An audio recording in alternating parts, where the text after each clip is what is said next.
국민의힘이 끝내 민주당의 원구성안을 수용하기로 했습니다. 또한 국민의힘 추경호 원내대표는 이를 빌미로 원내대표직까지 던졌습니다.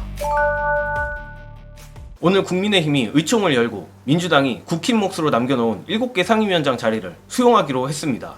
결국 국민의힘이 마지노선으로 정했던 법사위 또는 운영위원장을 얻어내지 못한 채 민주당에 굴복하는 모양새가 된 것인데 사실 어느 정도 예견된 일이기는 했습니다. 일단 국민의힘이 아무리 목리를 부린다 한들 법적인 부분이나 명분이 모두 민주당 쪽에 있어 계속 끌려다닌 것도 그렇고 최근 최혜병 청문회 당시 증인들이 일방적으로 민주당에 얻어 터지는 것을 보며 국민의힘이 국회에 들어가야 하는 거 아니냐는 대통령실의 반응도 있었기 때문입니다.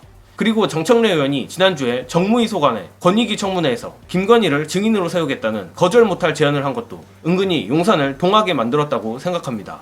아무튼 보도에 따르면 민주당이 국힘 몫으로 남겨놓은 7개 상임위 위원장 선출은 이번 주 본회의에서 이뤄질 전망이라고 하며 이에 따라 국민의힘의 상임위 보이콧도 해제될 것으로 보인다고 합니다.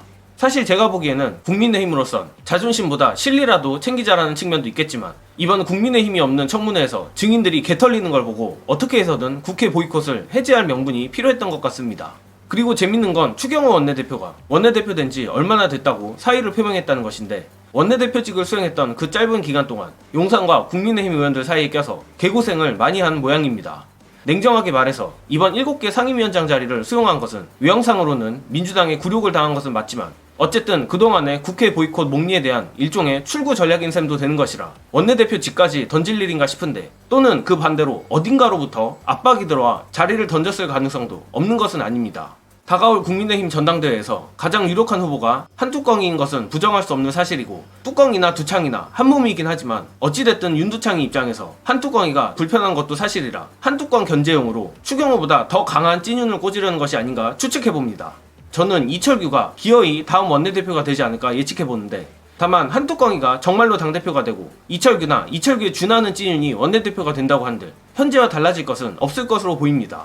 관련해서 한뚜껑이와 윤두창이가 절대 대립할 수 없는 이유 보시고 이어가겠습니다. 친윤과 윤석열은 분리해서 봐야 됩니다. 자꾸 이렇게 친윤과 윤석열을 하나로 보다 보니까 그러면 윤석열과 한동훈은 뭐 갈라쓴 거야, 뭐 회복이 불가능한 거 이렇게 말씀들을 하시는데 친윤 그룹들은요 자가 발전을 지금 하고 있는 거고 그리고 윤석열 대통령은 분리를 해야 된다. 그러면 윤석열과 한동훈, 한동훈 윤석열의 관계는 뭘까? 검사 동일체를 벗어날 수 없는 관계예요. 그렇죠. 그러니까 지금도 이게 그러니까 국민들의 보여지기에는 뭔가 반윤 같고 뭔가 스탠스를 여러 가지 다채로운 색채를 낼 뿐이지 본질을 봐야 된다. 본질은 뭐냐? 검찰 후배죠. 한솥밥 먹던 식구들 아닙니까? 그렇죠. 이 둘은 결정적인 순간에 가서는 서로를 버릴 수가 없는 관계입니다. 왜냐면 과거부터 검찰 수사를 해오면서 뭐 정권까지 잡았고요. 정권 잡고도 지난 2년간 윤석열 대통령과 한동훈은 한 몸이었어요. 한 몸이었고 자기 식구인데 완전히 분리는 불가능하다. 그러니까 지금에서 한동훈 위원장이 나름의 이런 반윤 스탠스를 보이는 것은 윤석열 대통령에 대한 비토가 많잖아요. 그거를 흡수하기 위한 하나의 뭐 전략이지 윤석열과 한동훈은 완전히 갈라설 수는 없는 관계예요. 그건 확실합니다.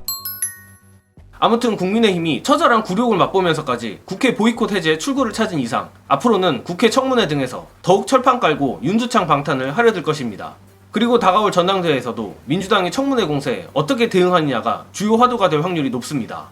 참고로 한뚜껑이도 최혜병 특검에 대해서 말만 찬성이지 야당이 아닌 제3자가 특검을 추천해야 한다는 헛소리를 하는 판이고 김건희에 대해서는 여전히 찍소리도 못하고 있습니다. 즉 어떻게 윤두창 방탄 티를 안 내면서 윤두창 방탄을 하느냐를 가지고 경쟁을 할 것으로 보이는데 아주 역겹고 우스운 상황입니다. 아무튼 이번 국민의힘의 굴욕을 보니 민주당이 아주 잘하고 있는 것만은 확실해 보이는데 앞으로도 긴장은 풀지 말고 지금처럼 국민의힘을 멱살을 잡고 전국을 주도해 나갔으면 합니다. 끝으로 앞서 말한 한뚜껑이 외에도 우리가 늘 잊지 말아야 할 또 다른 윤두창 깐부 안내드리며 이번 영상은 여기까지 하겠습니다.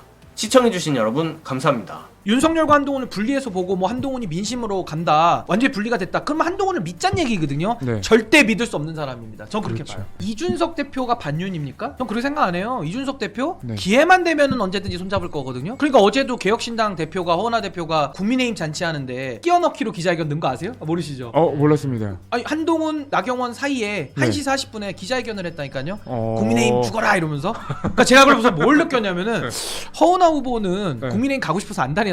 기호 5번 드렸어 내가 기호 5번. 윤상현 다음 번호를. 아니, 그러니까 그것처럼 제가 드리고 싶은 말씀은 이준석 대표조차도 같이 만들었던 사이기 때문에 남남이 아니에요. 결국에는 결정적인 순간에 윤석열 대통령이 SOS 치잖아요. 손 잡습니다.